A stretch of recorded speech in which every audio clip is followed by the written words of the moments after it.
Good morning, everyone, and welcome. My name is Lindsey Hollin. I am a broker with eXp Realty, managing broker of the state of Texas. I also run my own farm and ranch group, 1833 TX Ranch Real Estate Group. And today we're going to talk about something very important both to buyers and sellers of farm and ranch land. Most people know when they sell a house that they need an inspection. However, when you deal with farm and ranch, there's multiple improvements that need to be inspected. And it's not just maybe the lodge on the property, it's also the well, the septic. There may be some additional outbuildings, not only the lodge, but a secondary home like the foreman's cabin, things like that. So here today, we're very excited to have Jason with Lone Star Inspections. He is the owner. He has so many accolades and certifications. It's unbelievable. We're so excited to have him here to explain how this niche market of real estate also carries a lot of liability for the buyers and sellers when it comes to multiple inspections. So, Jason, without further ado, I'm going to introduce you. I introduced you, and let's go. I'm super excited to have you. Thank you for joining us. Yes, thank you so much, Lindsey. Good afternoon. My name is Jason. I am the owner of Lone Star Inspections. And as you can see here on the slideshow, Franzi is my operations manager and office manager. We also have another lady that helps us as well. Her name is Lisa Ann. So I've been doing this for well over 20 years, lots of experience. I'm also a real estate agent and a licensed broker. So I understand all avenues of a real estate transaction inside and out. And we specialize in farm and ranch, commercial and residential inspections. So without further ado, let's go ahead and get started here. All right. So as you know, a regular home inspection includes all of your structural systems, your roofing, electrical, plumbing, heating and AC, and appliances. Those are your main top handful of things in the foundation. Those are the top things that you really want to pay attention to when you're looking at any structure, including barn dominiums, any type of barn structure, cattle barn, or anything like that. One thing on, we're talking about farm and ranch today, R panel. So R panel is the metal R panel that is metal buildings are made out of, that you see that has the big humps and ridges. So we have sheet metal screws that hold the metal onto the framing structure. Those sheet metal screws have rubber grommets. Often the rubber grommets will deteriorize from the sun, heat, and weather elements, which will cause roof leaks. So always be mindful and pay extra close attention to the rubber grommets on sheet metal screws, which will be found on all of your metal buildings and barn dominiums. Slide bigger here.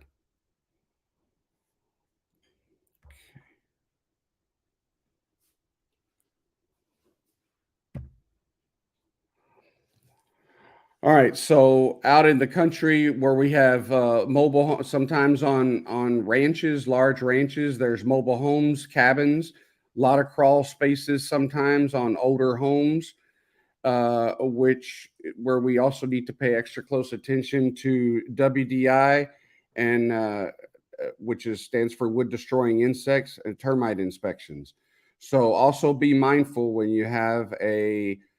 you're doing a VA loan, even on these little ranchettes, 5-acre little ranchettes, and you got VA loans because they released the lending requirements on a VA loan now. There's actually no limit, to the best of my knowledge, right now.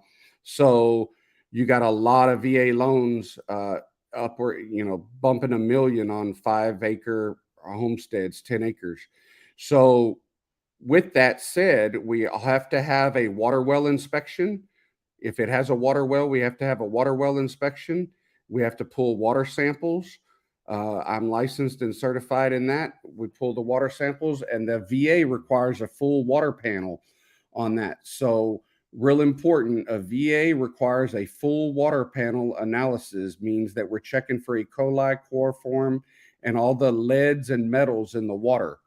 There's no way around this. All lenders, underwriters for a VA home loan require that, along with the septic inspection, a termite inspection. All of that has to be done.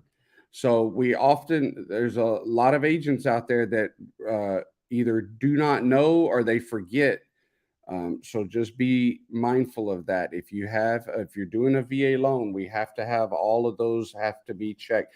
And don't forget the water sample. Water analysis on a VA panel, a full panel, actually costs a couple $100. It is not cheap. So be mindful of that. That's pulling E. coli, chloroform, and all of the metals. The lab fees from that alone is like $150 or something, just for the lab fees, what they charge me. Another thing, 7 to 10 day turnaround on that is normal. So that blows your 10-day option period. So if you have a regular 10-day option period, sometimes we have to put a rush on it, and the lab charges exorbitant fees for rush fees. I think yesterday I had a phone call for a next day. It was like $250. 3-day was like right at $200, and then a 4-day. So that means if I take the water sample in on Monday, we'll get it back next Thursday. It was $192, just the lab fees alone. So be mindful of that, because a lot of your veterans, by the time they pay $1,000 for an inspection, I mean, it adds up. It gets people's attention real quick. Crawl spaces. All of these older buildings and cottages, foreman, grounds crews, houses, and stuff like that, crawl spaces and termite inspections are important. People, please be aware that there is an influx of wood-destroying insects, wood termites, dry wood termites in the hill country area. And what I mean by the hill country area is mainly, believe it or not, in all the Rock, Bernie, Kerrville, towards Austin, all of the hill country, in the heart of the hill country, we are seeing an influx of what they call dry wood termites. And those are the worst kind of termites you can have. Subterraneans are nothing compared to dry wood termites. They're hard to treat and hard to get rid of, and it costs twice as much to get rid of dry wood termites. So it's very important to get a termite inspection on these farm and ranch properties. Jason, let me just ask you a question. Why do you think that there's an influx of termites? Do you think it's because of the drought? What's kind of your, okay. It's exactly that. The past drought that we had this past year, that's where the influx is coming from. Correct. Yeah. Under these houses on the crawl spaces, the insulation on the water lines. So we all remember Snowmageddon, where Texas froze over and shut down. So what's happening now, all of us in the inspection world, we are cracking down. They are cracking down. The state of Texas are changing codes, and they're slowly starting to require more insulation. So the insulation codes are bumping up from R30 to R38. And in a few years, it's going to go to R45. So it's starting to creep up. And we're also requiring insulation on all of the PEX in the attics. So a normal, regular house in town, now all the builders are having to put insulation on the PEX water lines in the attics. And of course, we want to insulate underneath houses, especially out there in the country, and crawl spaces. The water lines underneath the houses definitely need to be insulated because of what we all experienced a few years ago when that freeze happened. Vapor barriers and insulation. Vapor barriers are also important to protect against humidity and moisture, which attracts termites. again. So vapor barriers prevent water and moisture from getting to the wood under the home. Proper grading and drainage is also very important. Gutters are not required by code, so I cannot enforce them, but we all wish that gutters were required on every house by code, but they're not. So, but that's something that we always want to strive for. Again, WDI termite inspections, we highly recommend it on any structure over 7 years of age, or, you start getting into double digits. So if the house starts, 9, 10 years old, it's highly recommended to get a termite inspection, especially on pier and beam foundations where we have a lot of wood to ground contact or a lot of wood rot. That's important. Wood decks, that's important.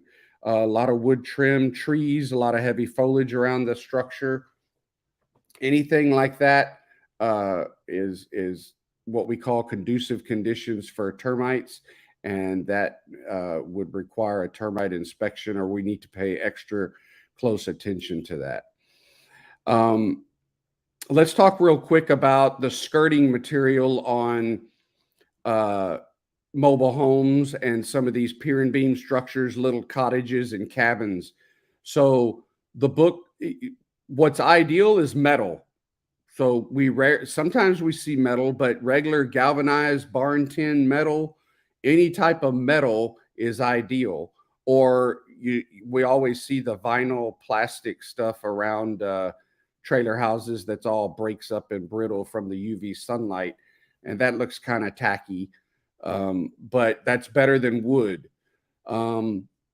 A lot of times people use hardy plank siding or concrete fiberboard siding, which is the same thing as hardy siding, because it looks nicer.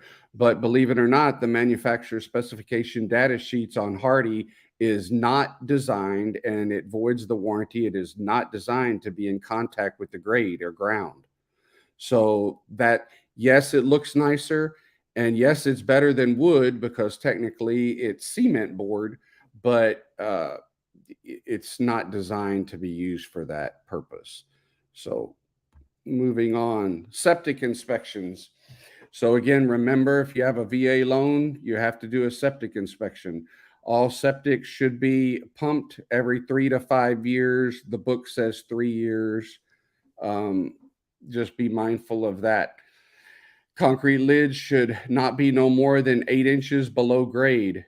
And aerobic systems, according to the state of Texas, all aerobic systems should be on a quarterly maintenance or a service contract. So please be mindful of that.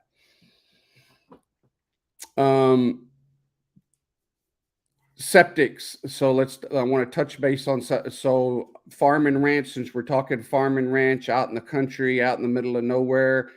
If you have septic failure, or we have an old septic tank that's like on grandma's place, great grandma, a farm and ranch that's been there in the family for a couple of generations, and this septic tank is failing, please be aware that depending on which county it's in, the state of Texas is cracking down. They're not going to allow you to go back.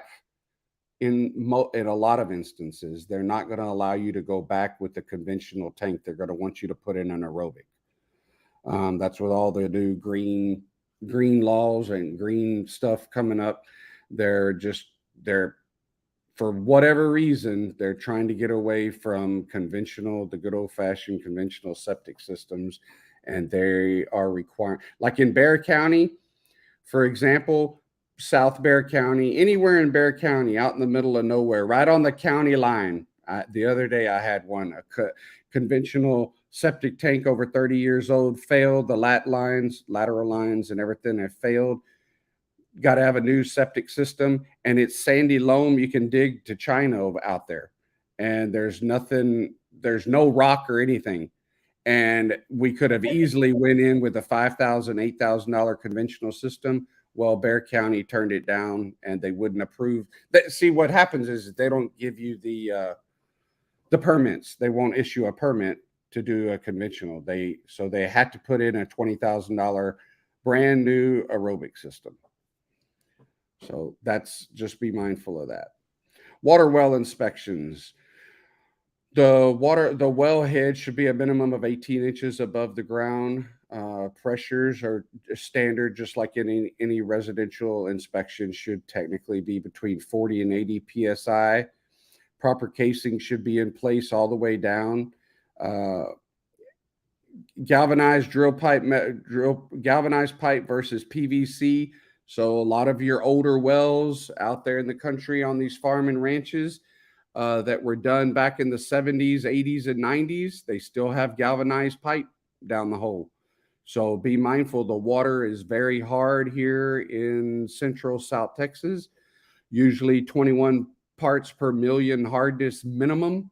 And that the corrosive and the galvanic corrosion and the minerals and in the water down here and galvanized pipe do not mix. So the galvanized pipe corrodes, rusts out, and that sometimes you have what we call leakage or seepage down in the hole. And basically, what that means is the pump is working twice as hard because the galvanized pipe, as it pumps the water up, we actually have fractures or hairline fractures and leaks because the galvanized pipe has cracked and failed because of the water hardness and the galvanic corrosion on the pipe. So that's when the wellhead has to be pulled, all the pipe has to be pulled, and it has to a new pump put down the hole, and they redo it with PVC pipe. Of course, all of your new water wells, they all use PVC now. So the only problems that you're going to have is with an older well that's probably nowadays 20 years or older would probably be a good marker starting. Back in the 90s, anything drilled back in the 70s, 80s, or 90s might still have. A good way to tell that is at the top of the wellhead casing. If you see a lot of galvanized pipe and you see a lot of inch and a quarter galvanized pipe coming out of the wellhead, that's a real good probability that there is galvanized pipe down the hole. Proper bonding and grounding must be in place on water wells. It should have GFCI protection in place at the water wells, and we test the amperage of the pumps, pressure tanks, flow ratings, everything. All of that is done during the water well inspection. Water well inspections, usually I think I charge $195 for a full complete water well inspection, and septics are about the same. $195 for a septic as well. Now, if we have to do a lot of digging, sometimes there's an upcharge like $50 or $75. It just depends how bad the digging is that day and how hot it is. Okay, moving on. Water well lab testing. So here's the what we were talking about a while ago. Please remember, this is required with all VA home loans. It's called a VA full panel testing, and it is like a minimum of $125 or $150 for all of them. Test E. coli, total chloroforms, irons, and all metals in the water. So there's certain protocols that we have to follow. The area, usually I take it from the kitchen sink. The area is sanitized with alcohol, regular rubbing alcohol, and I light it with a striker and to burn off any germs or anything, rubbing alcohol. There's a couple of other little things that I use. Collect the sample in bottles, sterile vials, and they're all put on ice, and they're supposed to be taken to the lab, ideally within 12 to 24 hours or as soon as possible. So, and there is a chain of custody. Believe it or not, there is a chain of custody on this as well. So they take it pretty serious. Hey, Jason. So we had a question from one of our groups over. We have a group chat. So if Mhm. please, everyone, if you're watching, feel free, drop the question in the chat. We'll be happy to get it answered for you. And I actually kind of had the same question. So can you elaborate a little bit on total as coliforms and best practices for a seller to maybe prepare for his well to be inspected, his or her well to be inspected? Yes, I'm glad you asked that question. So, E. coli is obviously way worse than total chloroform. So, yes, a lot of wells come back. A lot of water tests come back hot. So that's a nickname we call it. It came back hot. So that means the total chloroforms are elevated. People are still living in the house, drinking the water and everything. They're not getting sick. It's just that there's a little bit of elevated bacteria in the water, and that would mean that the water well needs to be shocked. So the water well can be shocked. So in the old days, um, or you can still use Clorox, but normally there's chlorine's not much better, but normally people use chlorine tablets or a small cup of chlorine is poured down the wellhead, and that takes care of the problem. So one thing that we need to, it's all about preparing the client and let them know that sometimes it does come back, the chloroforms does come back elevated more often than not. So I would say it's probably a 50-50 split. There's a 50-50 chance that any house, even if it's a really nice house out in the country, there's a 50-50 shot that the when we get the water results back from the lab, that the chloroform is going to be elevated. It's nothing to freak out about. It's an easy fix. It can be fixed with something as little as shocking the well with a cup of Clorox or chlorine tablets. Sometimes this is in the water filtration system or a deficient or poor operating water softener or dirty sand filters. All so basically it would take, in a worst case scenario, it would take changing all of the filters, shocking the well and all of that, and that can usually be done by any service technician, or my water softening division can go out there and get everything taken care of for like 350 to $500, less than a $500 fix with filters and everything, worst case scenario. And then we would pull samples again, send them to the lab, and uh, 9 times out of 10 it comes back clear and you're fine. Does that answer or question? It does. It does. This is kind of a hot topic for farm and ranch just because Yeah. um, the way it was explained to me, in the hill country, we have limestone that's more of a porous stone. So a lot when it rains and you have animals, that water goes through the limestone, and sometimes that total coliform can, you can get a Yes. hot test from that. So in my mind, I actually recommend to the sellers, you know what? Let's maybe do a well inspection and have it treated. So when you get a buyer, one, you have that report saying it's a clean report, but Yep. also two, if they want to do their own, it's already been treated. So the likelihood of it throwing what you call a hot report is very limited. Also, everyone, I wanted to let you know I dropped a link to the TCEQ.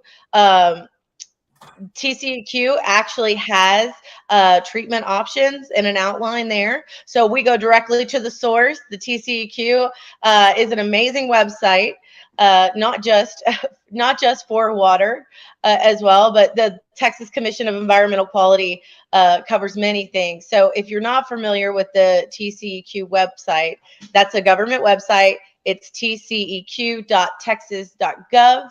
And once again, I just shared that little treatment because there are a lot of hot questions on that. Do you use Clorox? Do you use chlorine? I Right. actually had a recommendation of using what's it called? Hydrogen peroxide. Yep. Yeah. which I know Hydrogen. people feel a little bit more safe with that than the chlorine or the Clorox bleach. Yeah. Vinegar too. Did not. You know what? Let me tell you, that apple cider vinegar is a miracle worker. Yeah. That That is awesome.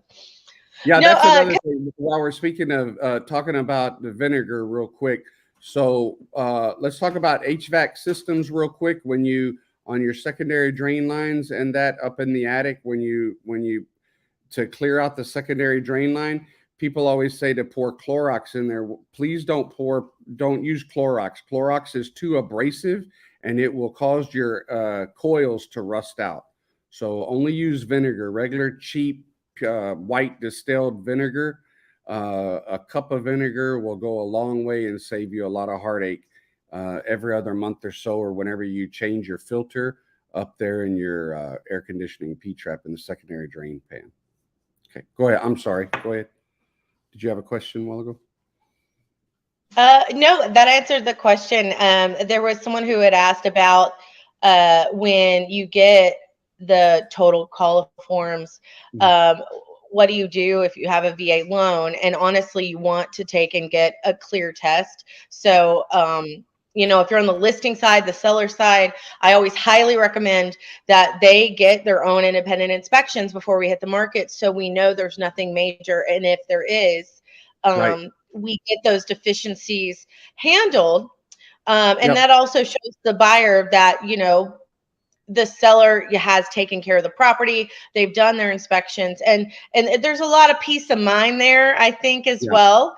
However, if it does can you give us a scenario? So say you have a VA loan buying a small ranch, um, and that test comes back hot for total coliforms. What's the procedure then? So at that point, we get the report back, and normally when we get the report, but here's where it gets exciting. So the option period's over. We're running out of time. Everybody's panicking because it's Friday. We're in the 11th hour of the option period, and basically, uh, from a broker stand, I mean, you have to extend options. So that's why this is so important, like Lindsay's saying, to often require, pre-listing inspections and have everything dialed in. Maybe even talk to your seller and have them do a couple of water samples on their own.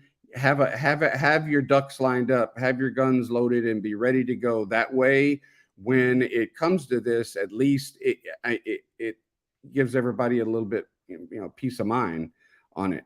So, and a lot of times, like Lindsay's saying, we don't have anything but an old water well sitting out there out back in the back 40 that hasn't been touched, and we pull them and we get elevated chloroforms and a hot report back in a 7 or 10 day option period, and we just don't have time. So what happens is usually, worst case scenario, everybody panics. You have to extend option. We have to get the well shocked, and we have to treat it, change all the filters, shock the well, wait a few days, pull a few more samples. There's a couple of other creative things that we can do that pull water samples again, get them back to the lab, and we can E. coli, I mean, not E. coli, chloroforms can be done next business day. So we can put a rush on it and in a day or two get the results back and we're fine. So it's not like you have to extend the option a whole nother, 10 days or something crazy. It just, usually it can be done within a few days, worst case scenario. And there's no other way around it. I mean, it is what it is. I mean, that that's about the fastest I've handled one, has been in 2 days, 24 to 36 hours. So there you go. Yeah. And you bring up a good point, because in Farm and Ranch, I highly recommend at least a 14-day option period Yeah. to 21 days. That is expected in my mind. I'm sure the ones that are new and learning, you have to take your residential hat off and you have to think Farm and Ranch. And because there's multiple improvements, multiple inspections, all sorts of things you need to take a good look at. And your buyer needs time to take a good look because they have to normally schedule. Most of these ranches are, these are out of towners buying a ranch. So you also have to give time for everyone to collaborate and travel. So minimum 14 days. I highly recommend 14 to 21. 21 is really not uncommon with that as well. So just know that extended option periods are huge, especially when you have a lot of things to inspect. And then maybe a little worst case scenario, you have to remedy them and reinspect. So if you're representing a seller, if you see an option period 14 to 21 days in farm and ranch, that's okay. uh, because you want them to be comfortable with the sale and get to closing. And to do that, it's going to take them some time as well, especially if you haven't done the inspections prior and remedied those issues that may arise. Right. Yes, that's excellent information. All right, so moving on to sprinkler irrigation systems. So I just did a wedding venue the other day, a ranch, couple hundred acres, and a wedding venue out in Sisterdale. And they did, because it's a wedding venue, they did have quite a bit of sprinkler and irrigation systems throughout the entire complex. Had 5 or 6 houses on there, plus a large wedding venue with sprinkler and irrigation systems everywhere. Please, now that's not required by the VA, so they don't get into sprinkler or irrigation system stuff, so you don't have to worry about that. But they are out there on these big ranches, do have sprinkler and irrigation systems, and it's important to check the backflow prevention device. So right here, the backflow prevention device should be tested according to the Uniform Plumbing Code, should be tested annually, once a year. And this is another out in rural areas with the water well and everything, and the sprinkler. If a lot of times there's no backflow prevention device, so that's where your E. coli and chloroform comes in, gets back into the drinking water, and people can get sick, or you have elevated chloroform testing or hot water samples that come back because somebody out in the country decided to they installed a sprinkler system just like we have in town, but they didn't put a backflow prevention device in there because they're out in the country and they didn't think they needed one. So it's real important that a backflow prevention device is always present and that it is tested annually. And water pressure, that's the same, between 40 and 80. And we test to make sure that all the mechanicals of the system are operating properly. Rain sensors and sprinkler heads should always be tested annually or twice a year. And sometimes the entire system needs to be pressure tested for leaks, for a static test for leaks, to make sure that there's no leaks or busted pipes underground that you can't see, that are buried. Plumbing. Let's talk about a hydrostatic pressure test real quick, because this is a big topic. So there's a lot of misinformation out there between real estate agents, brokers, buyers agents, and listing agents alike, and sellers, buyers and sellers. So your sellers freaking out like, oh no, I'm not going to agree to a hydrostatic pressure test. Hydrostatic pressure test, there's no pressure on the system. So there's a big miscommunication out there. Hydrostatic pressure test will not damage the system. It has to be done by a licensed plumber. And basically what they call it a hydrostatic pressure test. The word pressure and high shouldn't even be in there. That's what scares people. It's a static test. All it is a static test of the water and in the drainage system. It's not even on the supply side. So you got to remember, you got two different plumbing systems in the house. You have a supply side, which brings the water to your sink, which is under pressure. That's what's under pressure at the 40 to 80 psi. So your supply side is already under pressure, 60 psi, for example. The static test that we're talking about, or that the Trek form is on a static pressure test, a static test of the house, that's not testing the the supply side lines. What we're looking at is the drainage lines. So if you have a slab and you have toilets, that every house has toilets, so the how when you flush, that 3-inch drain line goes through the slab. Well, if you have foundation problems and you have a fracture in that in the plumbing drainage system, that's what is being tested on a static the hydrostatic pressure test that everybody's freaking out about. That is, and you can Google this. There's YouTube videos on it. There, I highly encourage every real estate agent to go out there and look at a few videos, watch a couple of YouTube videos or a handful of them for 5 or 10 minutes, and educate yourself on this, because there is a lot of bad rumors going around out there. I run into agents every day that say, "Oh no, we're not going to agree to that." Well, it's not going to hurt the plumbing system.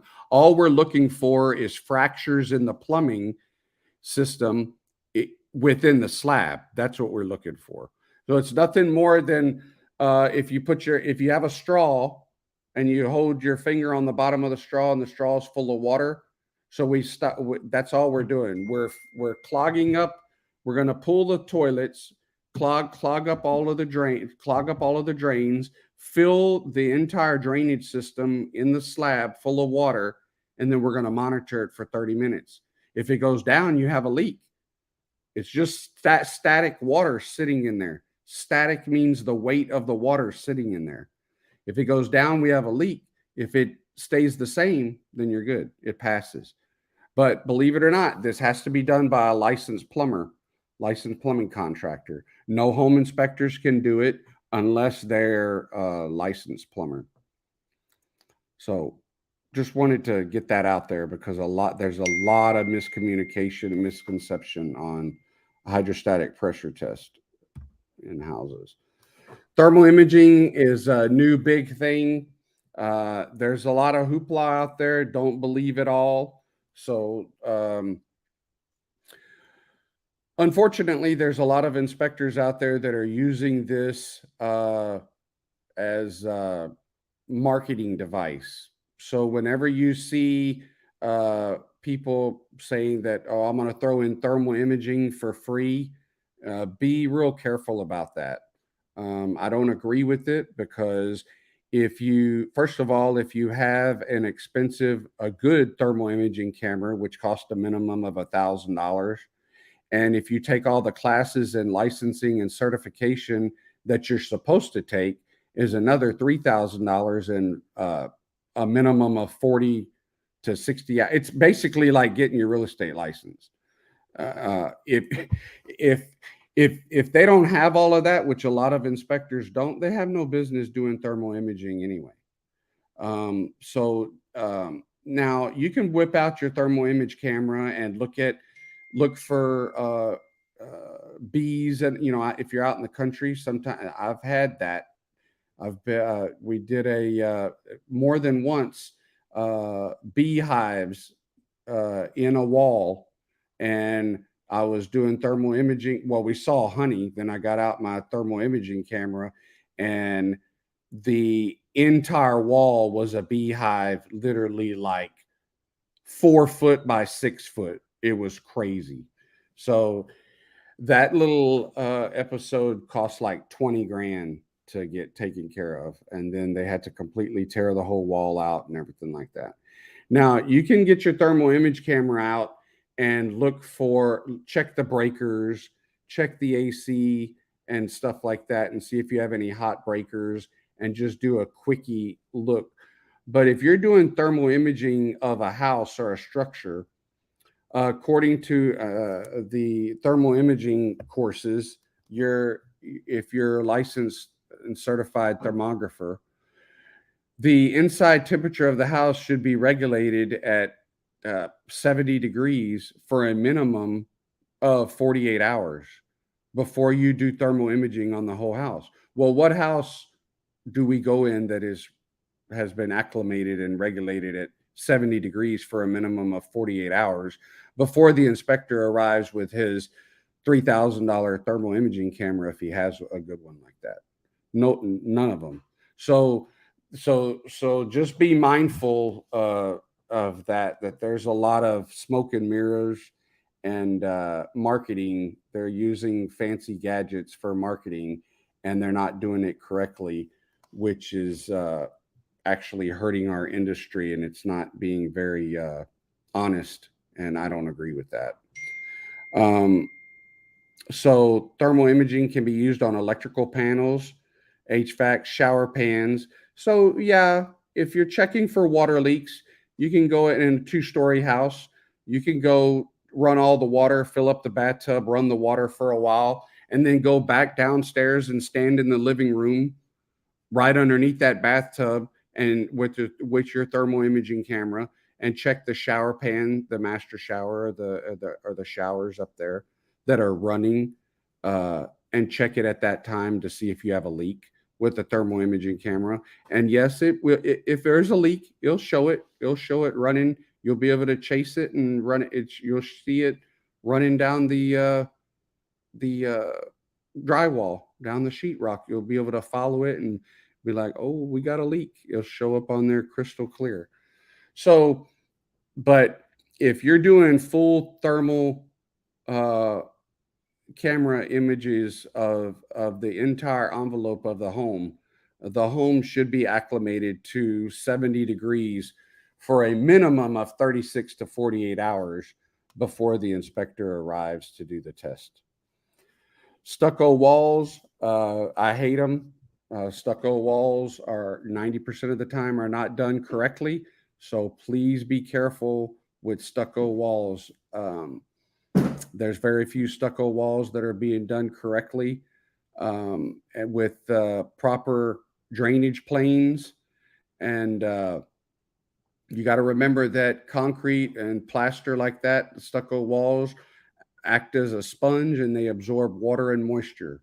So without the proper vapor barriers, drainage plane, which is the weep screed that goes along the bottom of the stucco wall, the weep screed is there to allow for proper ventilation and allow for moisture that is trapped in the stucco, or that is absorbed by the stucco or trapped between the stucco in the wall. The weep screed allows for proper ventilation and for the moisture to exit and dry out. If the weep screed is not there, which often it's not, more than 50% of the time, uh, houses that we inspect down here in the South do have the stucco wall have no weep screed. So please be mindful of that. Proper bond breaks and expansion joints should be every 10 to 12 feet in a stucco wall. Those are those lines like an expansion joint. I know y'all have all seen in inspection reports, like on a brick house or a rock house, oh, we need sealant or caulking and sealant in the expansion joint. Well, the expansion joint in a stucco wall is almost the same thing, that allows for expansion and movement, so it helps prevent cracks in the stucco walls. Very important. They should be every 10 to 12 foot along a stucco exterior stucco facade wall. Pool, water well, and spa inspections. I'm also licensed to do a pool and whirlpool spa inspections. We test all the pumps, seals, bearings. Usually on your pumps, the seals and bearings can go out. You'll see just a little drip of water, some excessive rust. You'll see a little wet spot.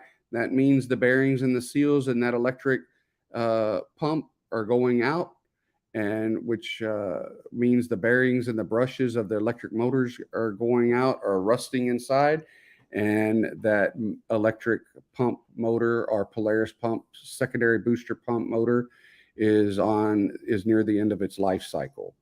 PVC materials are always exposed to UV sunlight. So ideally, Sometimes on these big farm and ranch wedding venues, you'll see where they have a little lean-to or a shed, or the pool equipment is in a shed. That's ideal. That's what we want. To compared to residential, you always see the pool equipment outside in the backyard exposed to the UV sunlight. Well, PVC materials are not designed, and the manufacturer specification warranty labels on regular PVC pipe says that it's not supposed to be exposed to the UV sunlight for any extended period of time. Well, it is on pool, so just be mindful of that. It becomes damaged and brittle, and then it springs a leak. Proper bonding and grounding must be present, and GFCI protection must be present on all pool equipment and around all pool equipment. Coping in the pool surface materials, we check for cracks and everything, leaks in the pool, and cracking and settlement within the pool surface area and inside the pool, and test the water levels in the pool to make sure the pool is not leaking. Barns and additional structures, wood, steel, iron, metal frame structures. Again, don't forget about what I mentioned at the very beginning of the presentation. R-panel metal buildings with R-panel and your sheet metal screws, rubber grommets can deteriorate over time, and they present leaks. Standing seam metal roofs on nicer houses, standing seam metal roof does not have fasteners penetrating. So your best metal roof is a standing seam metal roof. Yes, R-panel is heavy duty, and I love R-panel too, but the problem is you have fasteners that go right through the metal, and they should be on the top side of the hump, not right where the water runs. So if you see an older R-panel roof and there's nothing but sheet metal screws right where the water runs, then that's a red flag. So please be mindful that roof is going to leak at some point. So I've been around farm and ranching all my life. I used to rodeo. So when building gates, chutes. So I am certified and qualified to inspect gates, piping, fencing, squeeze chutes, all of that. I've even inspected heavy equipment for construction companies. I am Caterpillar certified to do basic inspections on heavy equipment, Caterpillar, John Deere, and various other heavy equipment. Mechanical and hydraulic squeeze chutes that are used on. We see these in a lot of ranches, and we're actually starting to see them in wildlife ranches as well. That is so awesome. What do you not do? What do you not do, Jason? It sounds like you're licensed to do everything. Yeah, this is awesome. It's a full-time job, especially when your wife says you have some CEs that you haven't done on. You got to do these CEs on this other thing. That's her second notification on this license. Yeah, oh my gosh. It's a I can't imagine how you keep up with all of those. So for those out there, mind you that when we're talking about farm and ranch equipment, non-realty items, what I like to do when I'm going out to interview a seller and we're getting that listing and we're getting all the paperwork, that seller's packet filled out, I like to take and have them do, we have a equipment list, and they fill out the equipment name, serial number, a VIN number, hours. And this is a good opportunity for you to say, hey, listen, we have a resource, because we're the source of the sources. We have a resource that can help you with this. Also, too, amazing gates and pipe fencing, huge. I mean, that is an amazing value added to not just we get comps and you have the land price per acre, but think about that improvement, especially if it is that high of a quality, and it is that pipe fencing, metal, things like that. especially that you said the game ranches. I mean, that fencing is high quality to protect those animals, and so that's an amazing resource. Thank you so much. Like that right there, I sell hunting ranches for a living. That right there is just gold to me. So thank you so much for being certified and sharing that information. Yeah, and it's not so much, I'm an avid hunter, rancher. I've been a ranch foreman of multi-million-dollar ranches. I'm still in charge of a handful of ranches all over the hill country, including one ranch down in South Texas that's over 28,000 acres. So we do have four wheelers, rangers, and equipment to do like if they want. So, say you have an oil and gas guy out of Houston buying a ranch and retiring, and he's cashing in all of his stock options from ExxonMobil, and he's retiring in the hill country, and he's buying a ranch, and he has nothing but a Mercedes that he shows up in. So we can inspect the, you may want to look at that if he's going to want to try to make it a hunting ranch or whatever. Now, normally, if it's a hunting ranch and it has expensive deer and wildlife or exotics on there, there's about a 90% chance that they already got somebody watching the fences, and the fences have been inspected and you don't have a problem. But we're coming into heavy rain season. Well, we had a drought last year, but now when sometimes when we get flooding and creeks get on the rise, when the high fence wash out, you could lose a lot of animals, and that can get pricey if you lose, and a $10,000 deer gets out. So we always want to watch floods, low water crossings, and low areas for because they will tear up those high fences and take a 30-yard section of high fence out overnight. So we can inspect those as well, and we have done that. Awesome. Again, like Lindsay was saying, a lot of people don't realize when you start seeing a lot of pipe fencing, a lot of pipe gates in that's a game changer on your. There's lots of money involved in that. That costs a fortune. So whenever you see a lot of fencing, a lot of cross fences, corrals, chutes, gates, and barns with concrete slabs, sheds with concrete slabs, the that's why these ranches are so expensive, because all of that stuff costs a fortune. So you need to, if you're not mindful of it, you need to take some time to kind of call around and look how much it cost. Just so you know, to build a 40 by 60 or 40 by 80 barn, I mean that's 100 grand. Some of these barns on some of these places cost us more than our house that we live in.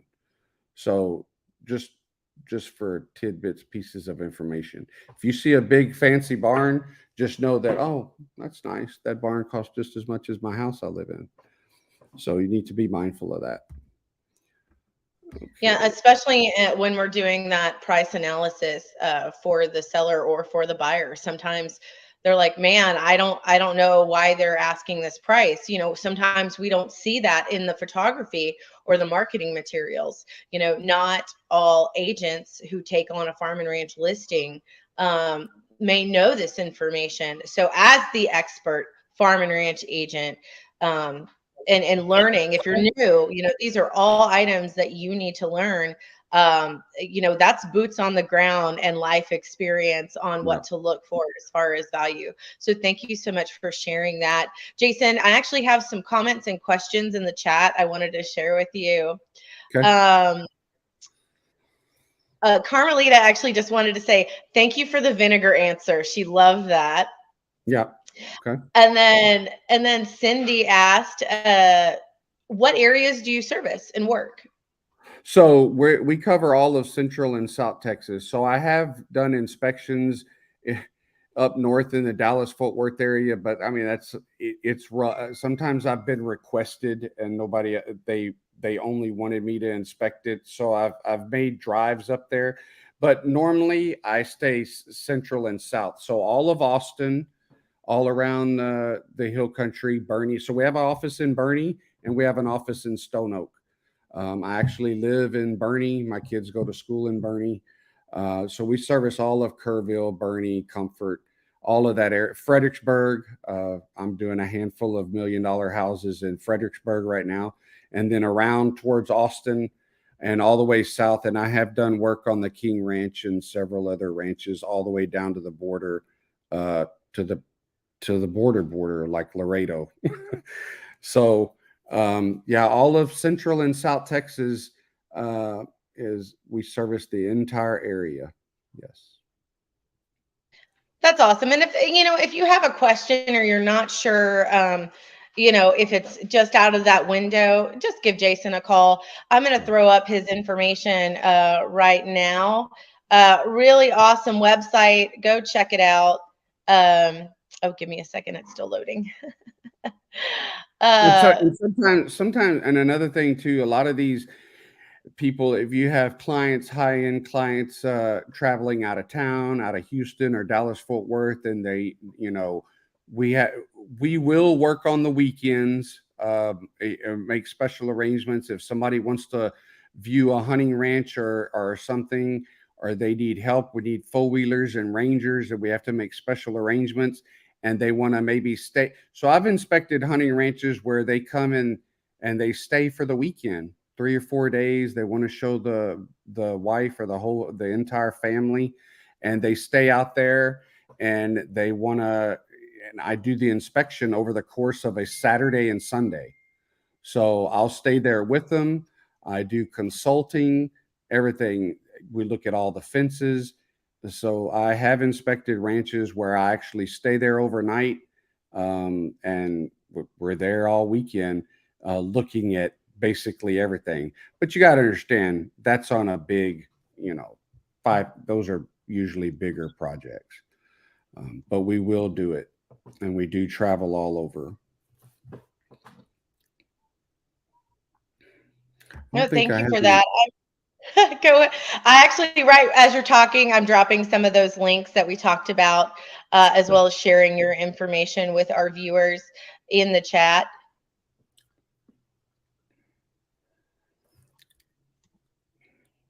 And then also, y'all, this is recorded.